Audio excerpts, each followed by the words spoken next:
하나님 말씀은 창세기 27장 18절에서 29절입니다.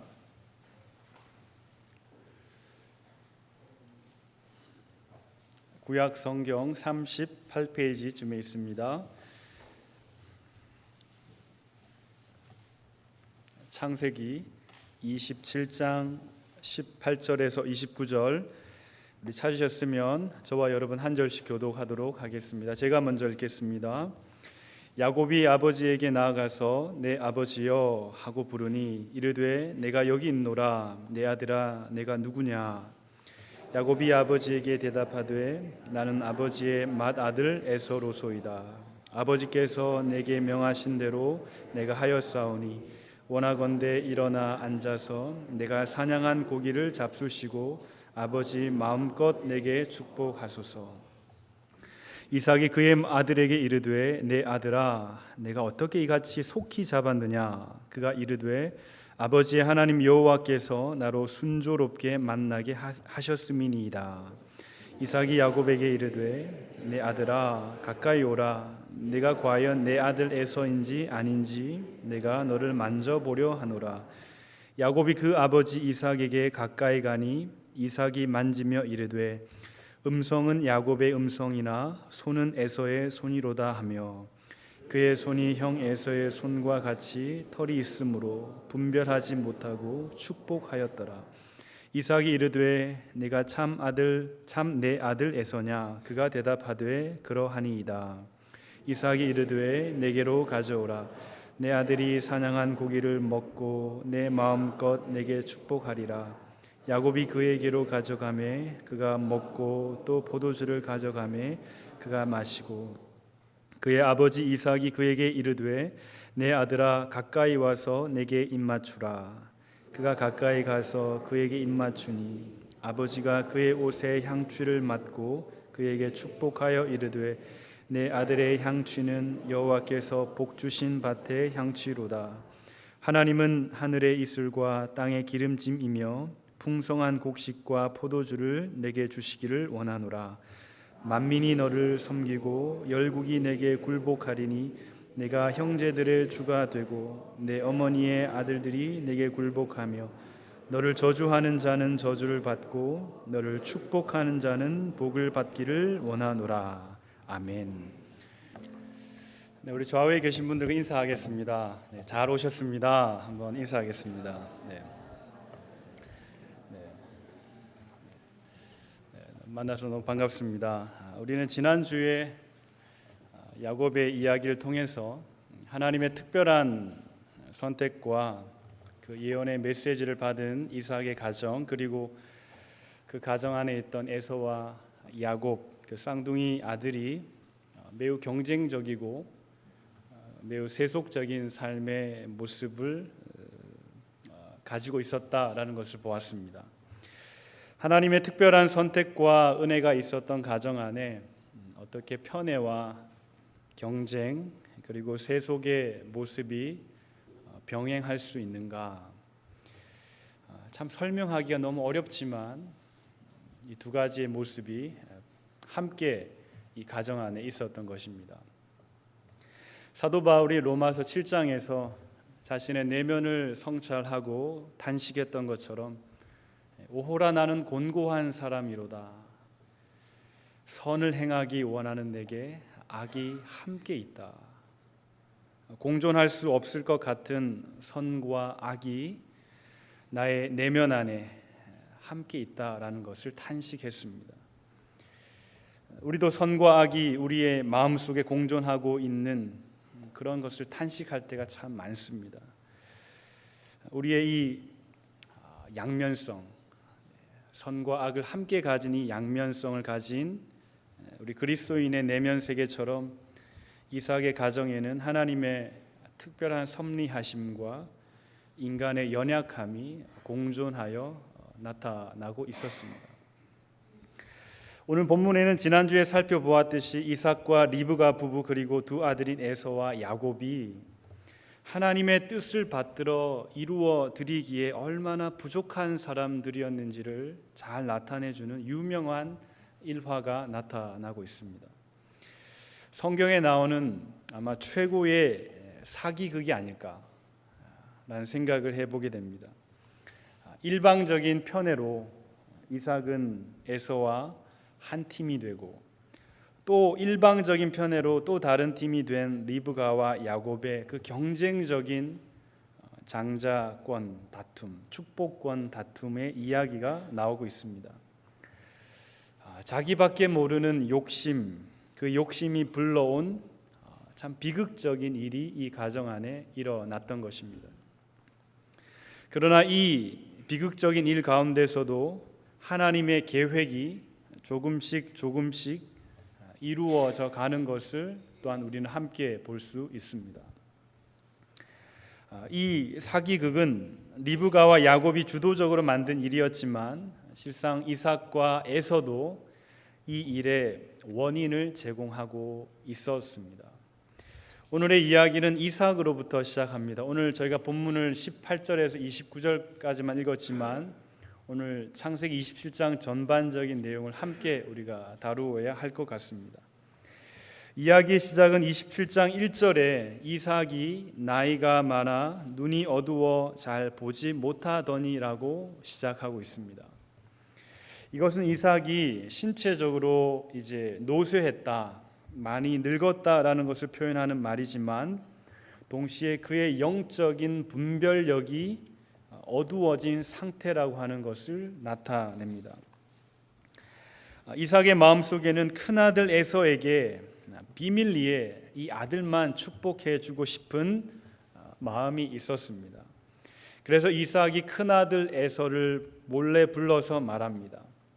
당시 문화로 보면 이것을 어떻게 해석해야 할지 정확하게 우리가 알 수 없지만 오늘날의 시각으로 본다면 아내와 상의 없이 혼자서 유산과 상속을 결정하고 그 상속받을 아들만 불러서 유언과 같은 축복을 하고자 하는 것이 매우 이해하기가 쉽지 않은 상황입니다.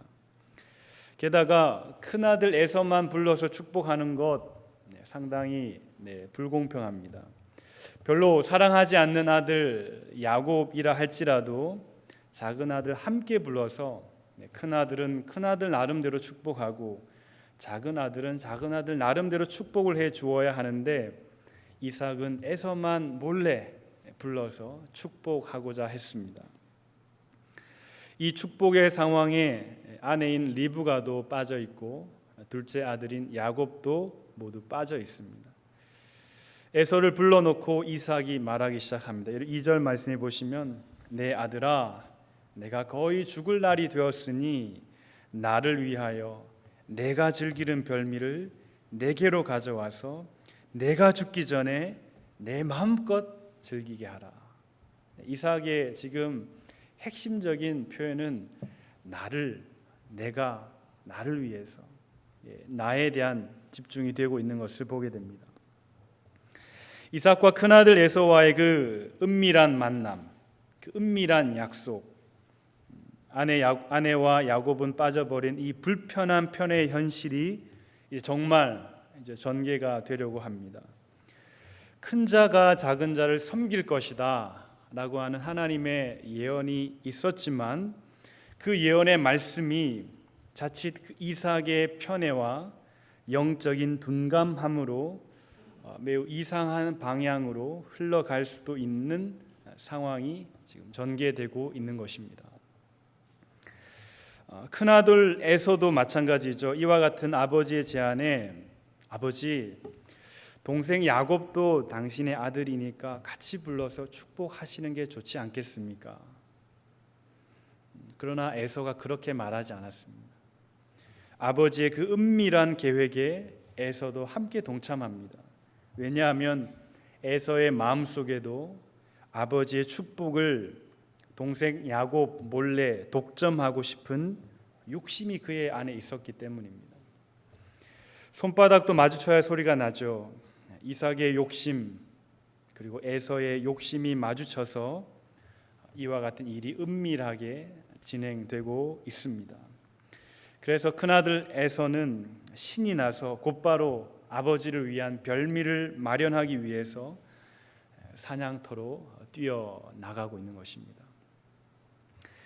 그런데 과거나 지금이나 우리 여인의 눈치는 시공을 초월하는 능력이 있는 것 같습니다. 사람의 오감을 넘어서 식스 센스라고 그러죠. 여인의 육감이 있었을까요? 요즘 젊은 분들의 말을 표현하면 리브가는 아주 촉이 뛰어난 여인이었습니다. 여러분 5절 말씀해 보시면 27장 5절에 보면 이삭이 그의 아들 에서에게 말할 때에 리브가가 들었다고 말씀합니다. 현대인의 성경에는 리브가가 엿들었다라고 말합니다. 리브가는 늘 이삭과 에서의 그 은밀한 만남을 예의주시하고 있었는지는 모르겠지만 그 이삭의 장막에서 이삭과 큰아들 에서의 그 은밀한 담화를 리브가가 듣게 되었습니다. 이삭은 리브가와 야곱 몰래 큰아들 에서를 축복하려고 했지만 그 리브가의 그 식스 센스에 의해서 들키게 된 것입니다. 우리 사랑하는 남자 성도 여러분, 아내 몰래 또는 우리 가정에 딸이 있으시다면 딸 몰래 어떤 일을 몰래 하려고 계획하지 마십시오. 여자의 눈치는 남자의 상상력을 초월합니다. 표정만 봐도 알죠. 그런데 더 놀라운 것은 리브가가 이삭에게 찾아가서 당신 어떻게 이런 불공평한 일을 할 수 있습니까? 큰아들만 아들입니까? 둘째 아들이 그렇게 사랑스럽지 않더라도 둘째 아들을 같이 불러서 축복해야 되는 것 아닙니까? 라고 충분히 불평을 할 수 있을 것 같은데 리브가는 따지지 않고 리브가 나름대로의 작전을 또 짜게 됩니다. 왜 그럴까요? 에서와 함께 축복을 받게 하면 야곱은 여전히 장자의 축복이 아닌 차남의 축복을 받을 수밖에 없는 상황이었기 때문에 리브가는 야곱으로 하여금 장자의 축복을 받게 하기 위해서 속임수를 짜고 있는 것을 보게 되는 것입니다. 그래서 리브가가 아들 야곱에게 말합니다. 너의 아버지 이삭이 너의 형에게 이러이러한 말을 했다. 그러니까 잘 들어라. 여러분 8절 말씀에 보면 그런즉 리브가가 야곱에게 말합니다. 어떤 말로 시작하고 있습니까? 내 아들아 라고 시작합니다. 내 말을 따라 내가 너에게 명령하는 대로 하라. 성경에서 여자가 남자에게 명령하는 것이 매우 드문 상황입니다. 그러나 오늘 본문에서 여인이 남자에게 명령을 하고 있습니다. 내 말에 따라라. 리브가의 성격이 얼마나 주도적인 여인이었는가를 알 수 있습니다. 이삭이 큰아들 에서를 부를 때에 1절에 내 아들아 라고 시작한 것과 같이 리브가는 야곱에게 말을 시작할 때 내 아들아. 이삭의 아들은 에서고 리브가의 아들은 야곱이었습니다. 염소 새끼 음식을 만들어 가져가서 형의 복을 중간에 가로채라고 하는 말을 어머니 리브가 둘째 아들 야곱에게 말하고 있습니다. 얼마나 대담한 음모입니까? 에서가 언제 돌아올지 알 수 없고 이 일은 에서가 돌아오기만 하면 금세 탄로가 날 일인데도 불구하고 리브가는 어떻게 해서라도 둘째 아들 야곱이 아버지의 축복을 받도록 앞뒤를 가리지 않고 일단 바꿔보자 라는 마음으로 일을 추진하고 있습니다. 그런데 리브가에 비해서 야곱은 매우 두려움이 많은 현실적인 인물이었습니다. 11절 말씀에 보면 야곱이 그 어머니 리브가에게 이르되 내 형 에서는 털이 많은 사람이요 나는 매끈매끈한 사람입니다. 아버지께서 나를 한번 만져보시면 내가 아버지의 눈에 속이는 자로 보일 것입니다. 복은 고사하고 제가 아버지의 저주를 받을까 심히 두렵습니다. 라고 야곱이 말을 하자 리브가가 어떻게 대답하죠? 13절 말씀에 Don't worry about that. 걱정하지 마라. 그 저주를 내가 다 받겠다. 너는 안심해라. 네가 복을 받을 수만 있다면 내가 죽더라도 괜찮다라고 하는 그 리브가의 간절한 소망이 나타나고 있습니다. 야곱은 어머니 리브가의 말만 믿고 리브가의 그 계획에 동참합니다. 그래서 리브가는 철저하게 야곱을 에서로 만듭니다. 세 가지로 에서로 변장시키는데요. 여러분 14절 말씀에 보면 아버지 이삭이 형에게 부탁한 그 별미를 야곱을 대신해서 준비해 주는 리브가의 모습이 나타납니다.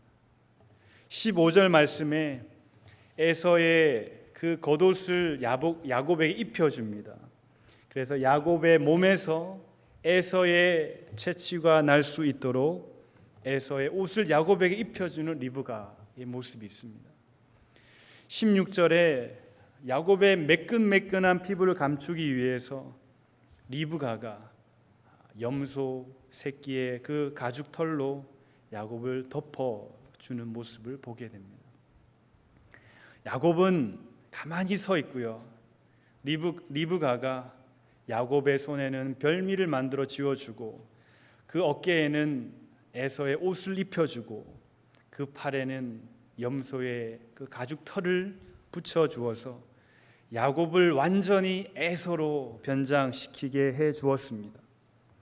이제 야곱은 에서가 되어서 아버지 이삭의 장막으로 들어가려고 합니다. 야곱도 아버지의 축복에 대하여 욕심이 있었기 때문에 두렵지만 들킬까 어떻게 될까 매우 긴장되지만 어머니의 도움으로 에서로 변장해서 이삭의 장막에 들어가려고 하는 것입니다. 리브가의 욕심 그리고 장자권에 대한 욕심을 가졌던 야곱의 손바닥이 서로 마주치면서 이 일이 진행되고 있는 것입니다. 이삭의 은밀한 계획이 성공할지 리브가의 은밀한 계획이 성공할지 매우 긴장되는 순간입니다. 완전한 숨김과 변장 그리고 어머니 리브가의 도움으로 에서로 변신한 야곱 그리고 그 손에 들려진 별미와 떡을 들고 가는 야곱의 그 마음이 어떠했을까요? 또 그 모습을 뒤에서 지켜보고 있는 어머니 리브가의 마음이 어떠했을까요? 생각만 해도 매우 심장이 떨립니다. 살얼음판을 걷는 기분이었을 것이고 만에 하나 에서가 빨리 돌아온다면 또 만에 하나 이삭이 야곱인 것을 알아차리는 순간에는 이 모든 계획이 실패하고 축복은 고사하고 저주를 받아야 하는 매우 긴장되는 순간이었습니다. 자, 야곱이 이제 이삭의 장막으로 들어갑니다. 야곱이 이삭의 장막에 들어가서 첫 번째 했던 말, 여러분 어떤 말을 하고 있죠? 여러분 18절에 우리가 오늘 본문을 읽었는데요. 18절에 My father, 아버지, 내 아버지, 나는 당신의 첫째 아들 에서입니다. 맏아들 에서입니다. 라고 말하는 그 야곱의 그 흔들리는 그 미묘한 음성을 이삭이 좀 눈치챘을까요? 이삭이 묻습니다.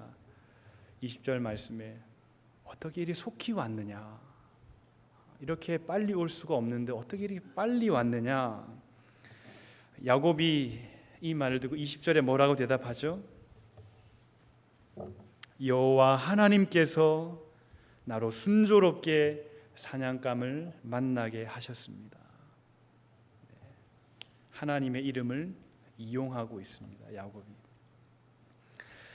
그럼에도 불구하고 의심이 나서 이삭이 말합니다. 야곱에게 내 아들아 가까이 오라. 내가 좀 확인을 해봐야겠다. 22절에 음성은 목소리는 야곱 같은데 손을 만져보니 에서로구나. 24절에 다시 한번 확인을 합니다. 내가 참 내 아들 에서냐? 야곱이 그러합니다. 25절에 야곱이 준비한 음식을 아버지 이삭이 먹고 마십니다.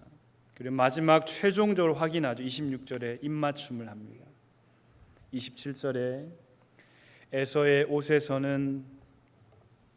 옷에서 나는 그 향취를 확인하고 이삭은 에서로 가장한 그 야곱에게 드디어 축복을 해주고 있습니다.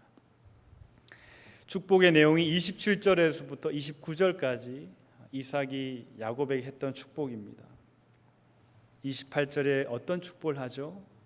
너에게 풍요가 있을 것이다. 29절에 너가 다른 모든 형제들보다 뛰어날 것이다. 아버지 이삭이 야곱에게 해 주었던 축복은 한마디로 요약하면 아브라함에게 주셨던 그 언약의 축복이 야곱에게로 가고 있는 것을 우리가 보게 되는 것입니다. 다시 말씀드리면 장자의 축복이 에서가 아닌 야곱에게로 돌아가고 있는 것을 보게 됩니다. 비록 아버지를 속였고 형 에서를 속였지만 야곱은 하나님의 예언대로 장자의 축복을 아버지로부터 받게 되었습니다. 물론 야곱과 리브가의 행동이 하나님의 그 예언 때문에 모두 정당성을 보장받기는 어려울 것입니다.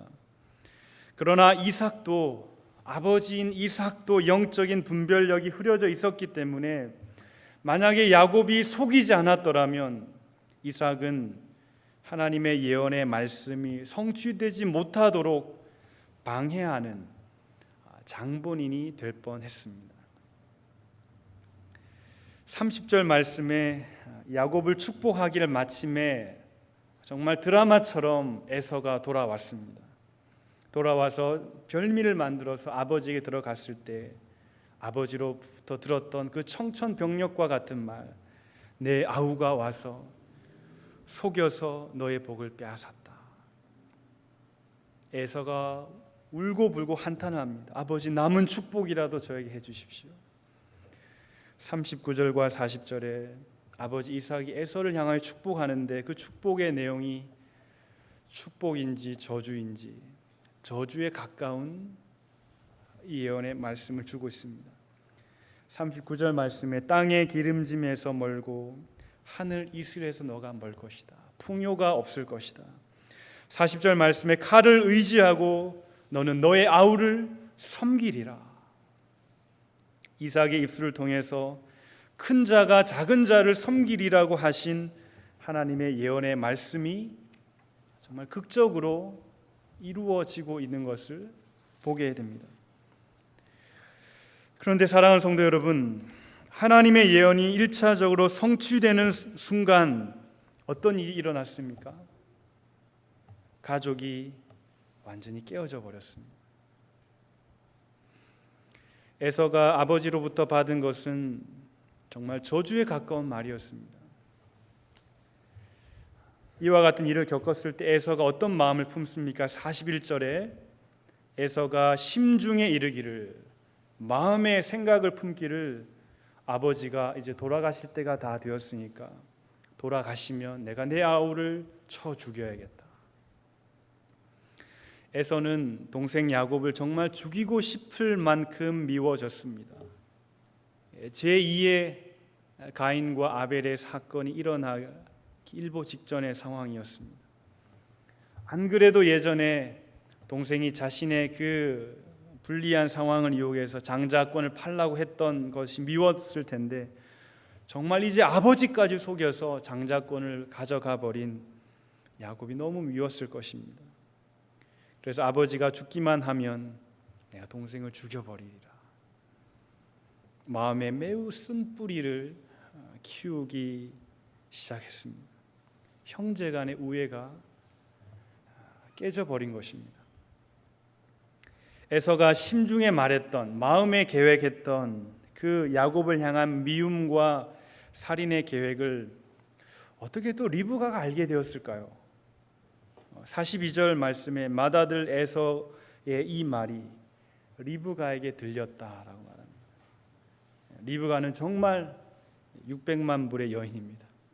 다 합니다. 모든 이야기를 잘 캐치합니다. 심중으로 계획했던 그 에서의 마음도 리브가의 눈에는 보였던 것 같습니다. 맏아들 에서의 마음을 깨닫고 야곱을 다시 피신시킵니다. 야곱은 형에 대한 두려움과 두려움에 가족과 집을 도망쳐야 하는 신세가 되었습니다. 이삭과 리브가의 관계도 멀어지고 이삭과 에서 관계도 멀어지고 리브가와 에서는 두말할 것도 없고 리브가와 야곱도 이제 더 이상 만날 수 없는 이런 모든 가족 안의 관계가 깨어지고 있는 것을 보게 됩니다.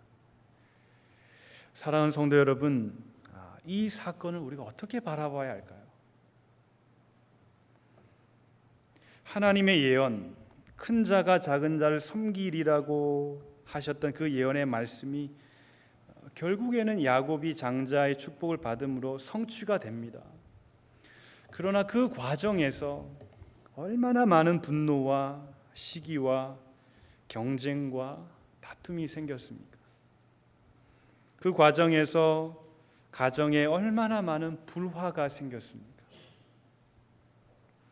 하나님의 뜻이 왜 이렇게 인간적인 눈에 볼 때 너무나도 비상식적이고 비윤리적인 모습으로 진행되고 이루어지는 것일까요? 그것은 인간이 가진 죄성과 욕심 그리고 타락한 그 마음 때문에 하나님의 뜻이 굽이굽이 치는 것처럼 보이는 것입니다. 그런 하나님의 뜻은 인간의 연약함에도 불구하고 성취가 되는 것입니다. 우리나라에서 서울에서 그 동해안을 잇는 고속도로를 처음 만들었을 때 말이 고속도로이지 길이 매우 구불구불한 길이었습니다. 그 구불구불한 길이 만들어질 수밖에 없는 이유는 서울에서 동해안으로 가는 그 길 가운데 태백산맥이라고 하는 아주 큰 산맥이 지나갑니다. 그 큰 산맥을 넘어가야 하기 때문에 도로를 만들다가도 깊은 골짜기나 높은 봉우리가 나오면 그것을 피해서 길을 만들다 보니까 길이 구불구불해질 수밖에 없습니다. 때로는 그 구불구불한 길이 지형과 산세 때문에 가는 목표 지점과 때로는 다른 방향으로 때로는 반대 방향으로 얼마간 갔다가 다시 그걸 피해서 돌아가야 하는 길이 많습니다. 경사가 매우 높은 길도 생길 수밖에 없고 브레이크를 파열시킬 것 같은 아주 급한 내리막길도 만들어지는 것입니다. 직선으로 만들었다면 높은 산과 골짜기가 없고 평평한 평지였다면 직선으로 하이웨이를 만들었다면 얼마나 좋습니까? 그러나 험한 산세가 있기 때문에 그것을 피해서 가다 보니까 길이 매우 구불구불하고 수고와 시간이 훨씬 많이 드는 그런 길을 걸어갈 수밖에 없는 것입니다. 이와 비슷하게 하나님의 섭리와 계획이 이루어져 가는 과정 중에 인간의 타락한 육신의 욕심이라는 깊은 골짜기와 죄성과 사람이 가진 그 교만이라고 하는 높은 산이 나오면 하나님의 뜻이 이루어지는 과정 중에 구불구불한 길이 생기게 되는 것입니다. 이삭의 욕심 때문에 하나님의 계획하심이 구불구불해졌고 리브가의 욕심, 에서의 욕심, 야곱의 욕심이 가진 저마다의 그 연약함 때문에 하나님의 뜻이 이루어지는 그 과정의 길이 경사가 지고 내리막이 생기고 때로는 하나님의 뜻과는 반대 방향으로 가는 것처럼 보이는 길로 가게 되더라는 것입니다. 인간이 타락하지 않고 죄가 없는 존재였다면 하나님의 뜻은 아마도 굴곡이 없는 그 평야의 직선을 달리는 하이웨이와 같이 정말 멋있게 누가 봐도 하나님의 뜻이구나 라고 할 만큼 시원시원하게 하나님의 뜻이 성취되었겠지만 아담 이후에 태어나는 모든 인간이 죄를 가진 죄인으로 태어나기 때문에 하나님의 뜻이 직선의 하이웨이가 아닌 높은 봉우리와 깊은 골짜기를 가진 구불구불한 길로 나아갈 수밖에 없는 것입니다. 하나님께서도 그 직선의 하이웨이로 하나님의 뜻이 이루어지기를 원하셨겠지만 연약하고 죄 많은 사람과 함께 하나님께서 계획하신 그 길을 이루시려고, 그 길을 걸어가시려고 구불구불하고 때로는 울퉁불퉁하고 때로는 포장이 안 된 비포장 길을 걸어간다 할지라도 하나님 우리와 함께 그 길을 걸어가기 위해서 하나님은 시간이 더 들고 수고가 더 들더라도 하나님은 그 길을 걸어가시는 것입니다. 그러므로 하나님의 뜻이 때로는 비윤리적이고 비상식적인 모습으로 전개되더라도 그것이 하나님의 부족하심이나 하나님의 무능하심이 아니라 저와 여러분의 연약함과 죄성 때문에 그렇게 진행된다는 것을 우리가 깊이 이해하고 겸손한 마음으로 하나님의 뜻을 우리가 따라가는 성도들이 되시기를 간절히 소망합니다. 우리는 여기에서 하나님의 크신 사랑을 깨닫게 됩니다. 우리가 아니라면 하나님은 직선의 하이웨이를 달릴 수 있는 분임에도 불구하고 죄 많은 우리와 함께 가시기 위해서 울퉁불퉁한 길을 걸어가시는 것입니다. 그러나 하나님은 당신의 뜻을 언젠가 하나님의 때에 이루신다는 것을 우리는 확신해야 합니다. 하나님의 능력에 대한 확신과 우리의 연약함에 대한 겸손의 마음이 우리가 이 야곱의 이야기를 통해서 깨달아야 할 교훈일 것입니다. 말씀을 정리하겠습니다. 만약에 이삭의 옆집에 누군가 살았더라면 이삭의 집안을 바라보았을 때 어떤 시선으로 바라보았을까요? 하나님을 믿는다고 하더니 집안 꼴이 저게 뭐냐? 라고 하는 비난의 손가락이 있었을까요? 하나님의 특별한 선택을 받았다고 하더니 집안 싸움에 형제지간의 불화에 도망가야 하는 저 집안이 정말 하나님이 선택하신 집안이냐? 도대체 납득이 가지 않는 집안이다 라고 하는 어떤 비난의 목소리가 있지 않았을까요? 오늘날 교회를 바라보는 시선이 마치 이삭의 집안을 바라보는 곱지 않은 우리 이웃의 시선과도 비슷하다는 생각을 해보게 됩니다. 하나님이 계신다고 하는 교회에 저런 일이 일어날 수 있느냐? 비난의 목소리가 많습니다. 또한 사회적으로 비난받을 만한 일도 교회에서 일어나고 있습니다. 그런데 더 중요한 것은 비난받을 만한 연약한 사람들이 교회 안에 있지만 하나님은 이들과 함께 때로는 울퉁불퉁한 길을, 때로는 구불구불한 길을 함께 걷고 계시다는 사실입니다. 정말 연약한 이삭과 야곱의 가정을 통해서 하나님은 그의 구속의 역사를 이루어 가신다는 사실입니다. 때로는 사람의 연약함, 사람의 부족함, 그리고 사람의 그 죄악된 마음에서 나오는 많은 왜곡된 일이 있음에도 불구하고 하나님은 그들을 책망하시고 심판하시고 새롭게 고쳐가면서 비록 사람들이 볼 때는 하이웨이가 아니더라도 운전하기가 불편한 로컬 길이라도 계속해서 빨간불이 들어오는 신호등이 많은 길이라도 하나님은 홀로 하이웨이를 가기보다는 부족한 성도와 교회의 손을 붙잡고 불편하지만 로컬 길을 걸어가시는 하나님이라는 사실입니다.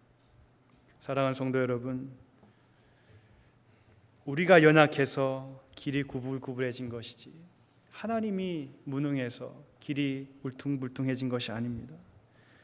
오늘 우리가 야곱의 이야기를 통해서 하나님의 특별한 섭리하심이 있지만 우리의 부족함 때문에 그 섭리하심이 사람들의 눈에 매우 왜곡되게 보일 수 있는 그 연약함이 우리에게 있다는 사실을 깨닫고 늘 겸손한 마음으로 회개하는 마음으로 하나님의 뜻이 순적하게 이루어질 수 있도록 기도하며 하나님과 함께 하나님의 일을 성취해가는 저와 여러분, 우리 사랑의 교회가 되시기를 주의 이름으로 축복합니다. 아멘. 기도하겠습니다.